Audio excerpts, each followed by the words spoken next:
नहीं, अमेरिका तुम मेरे सामान में टैरिफ लगाओगे, तुम्हारे सामान में भी टैरिफ लगाएंगे। आखिर ये 36 इंच का सीना वाला को क्या हो गया? इनको तो चाहिए था कि नहीं, अमेरिका के बराबर हमें 18% तू लगाएगा तो 18% मैं भी लगाऊंगा, है ना? कहाँ नाच गए?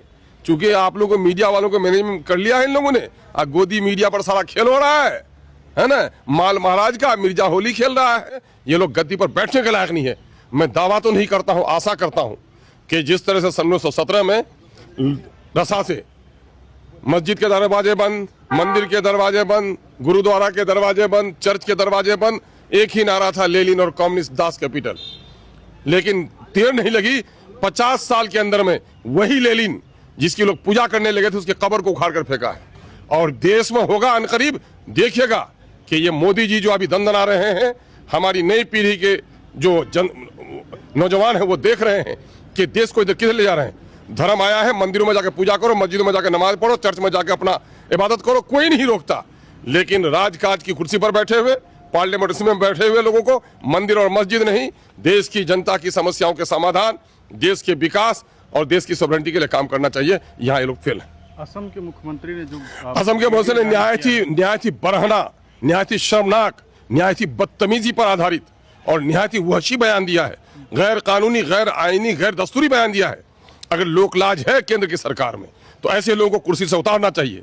मैं तो सुप्रीम कोर्ट से मुतालबा करूंगा कि सुप्रीम कोर्ट को सुप्रीमेसी दी गई है लोकतंत्र में, और कुर्सी पर बैठा हुआ एक शख्स जो किसी जाति विशेष के साथ इतनी नफरत के साथ बैठ सकता है तो उनके साथ क्या अन्याय कर सकता है? नहीं कर सकता। इसलिए अन्याय करने वाले लोग, चोर और डाकू को आप जेल में इसलिए भेजते हैं कि किसी को वो लूट लेता है, और मुख्यमंत्री की कुर्सी पर बैठकर ये पूरे समुदाय के हितों की जो अनदेखी कर रहा है और उसके खिलाफ लोगों को उकसा रहा है, ऐसे लोगों को संवैधानिक कुर्सी पर बैठने का कोई हक नहीं है। किया जाए। सर, सुबह सवेरे आप लोग प्रोटेस्ट कर रहे थे, आज विधानसभा पहुंचने के बाद ही बजट के चूंकि आज विमर्श का दिन था और बजट मिनिस्टर को जवाब भी देना था, इसलिए हम लोग लाए थे कि सीमांचल के मामले में क्या किया आपने। बजट का आकार बढ़ रहा है, गरीबों की हालत बेहतर नहीं हो पा रही है, शिक्षा का माहौल नहीं बदल पा रहा है, जो बीमार हैं उनको बीमारों को दवा नहीं मिल पा रही है, पलायन नहीं रुक रहा है, और सीमांचल में बाढ़ पीड़ितों के साथ कोई भी इंसाफ नहीं हो सका है। आप बजट साइज बढ़ा रहे हैं, क्या वजह है कि प्रति व्यक्ति आय नहीं बढ़ रहा है?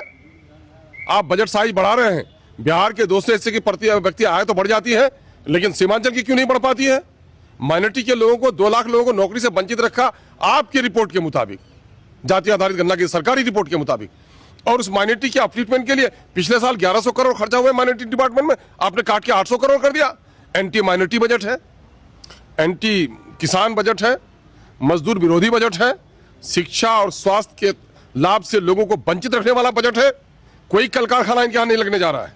बहुत दिनों के बाद किसानों की पैदावार पर आधारित अभी इथेनॉल के कारखाने लगे थे, लेकिन अभी हुआ है कि इथेनॉल जो गन्ना का ये क्या कहते हैं, मक्के की कीमत थी आपकी 2100 कुछ, आज 1800 में किसान बेच रहा है। और अभी जो इन लोगों ने डील किया है, ये डबल इंजन की सरकार केंद्र ने जो डील किया है अभी अमेरिका से कि 0 इस पर टैरिफ पर सारा वहां पर कचरा भेज देगा यहाँ पर, और नतीजा ये हो जाएगा, ये इनको 25% लगेगा, और उस पर भी पीठ थपथपा रहे हैं। कर दिया गया है अभी, है ना? अरे भाई 18 भी कर दे तो तुम 0 क्यों किए? है ना? दूसरे आपसे कमजोर मुल्क वाले ने कहा कि नहीं, अमेरिका तुम मेरे सामान में टैरिफ लगाओगे, तुम्हारे सामान में भी टैरिफ लगाएंगे। आखिर ये 36 इंच का सीना वाला को क्या हो गया? इनको तो चाहिए था कि नहीं, अमेरिका के बराबर हमें 18% तू लगाएगा तो 18% मैं भी लगाऊंगा, है ना? कहाँ नाच गए? चूंकि आप लोगों को मीडिया वालों को मैनेजमेंट कर लिया है इन लोगों ने, गोदी मीडिया पर सारा खेल हो रहा है ना? माल महाराज का मिर्जा होली खेल रहा है, तो गरीबों का तो बर्बादी हो रही है। ये देश को ये लोग जिस अंदाज से धार्मिक उन्माद पर इनका टिका हुआ है मामला, ये लोग गाय, कब्रिस्तान, मुसलमान, हिंदुस्तान, पाकिस्तान के इन गलत नारों की वजह से लोग गद्दी पर बैठे हुए हैं। ये लोग गद्दी पर बैठने के लायक नहीं है। मैं दावा तो नहीं करता हूं, आशा करता हूं कि जिस तरह से सन 1917 में रसा से मस्जिद के दरवाजे बंद, मंदिर के दरवाजे बंद, गुरुद्वारा के दरवाजे बंद, चर्च के दरवाजे बंद, एक ही नारा था, लेनिन और कम्युनिस्ट दास कैपिटल। लेकिन देर नहीं लगी, 50 साल के अंदर में वही लेनिन जिसकी लोग पूजा करने लगे थे, उसके कब्र को उखाड़ कर फेंका है।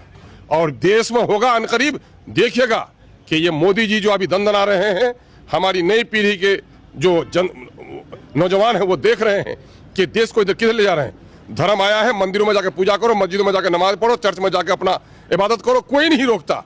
लेकिन राजकाज की कुर्सी पर बैठे हुए, पार्लियामेंट में बैठे हुए लोगों को मंदिर और मस्जिद नहीं, देश की जनता की समस्याओं के समाधान, देश के विकास और देश की सॉवरेनिटी के लिए काम करना चाहिए। यहाँ ये लोग फेल है। असम के मुख्यमंत्री ने जो असम के मुख्यमंत्री ने न्याय थी बरहना, न्याय थी शर्मनाक, न्याय थी बदतमीजी पर आधारित और न्याय थी वहशी बयान दिया है, गैर कानूनी, गैर आईनी, गैर दस्तूरी बयान दिया है। अगर लोकलाज है केंद्र की सरकार में तो ऐसे लोगों को कुर्सी से उतारना चाहिए। मैं तो सुप्रीम कोर्ट से मुतालबा करूंगा कि सुप्रीम कोर्ट को सुप्रीमेसी दी गई है लोकतंत्र में, और कुर्सी पर बैठा हुआ एक शख्स जो किसी जाति विशेष के साथ इतनी नफरत के साथ बैठ सकता है तो उनके साथ क्या अन्याय कर सकता है? नहीं कर सकता। इसलिए अन्याय करने वाले लोग, चोर और डाकू को आप जेल में इसलिए भेजते हैं कि किसी को वो लूट लेता है, और मुख्यमंत्री की कुर्सी पर बैठकर ये पूरे समुदाय के हितों की जो अनदेखी कर रहा है और उसके खिलाफ लोगों को उकसा रहा है, ऐसे लोगों को संवैधानिक कुर्सी पर बैठने का कोई हक नहीं है। कमरुल हुदा साहब आरोप लगा रहे हैं आपके ऊपर, वो ये कह रहे हैं कि आप ना तो आप मुफ्ती हैं ना आप कारी हैं, फिर आपने मस्जिद पर बोल के टीआरपी हासिल किया। इसके अलावा टीआरपी हासिल नहीं किया, मैंने गालियां सुनी हैं, लेकिन अल्लाह का शुक्र है कि जो लोग बोलने वाले हैं उनसे बहुत ज्यादा जानते हैं।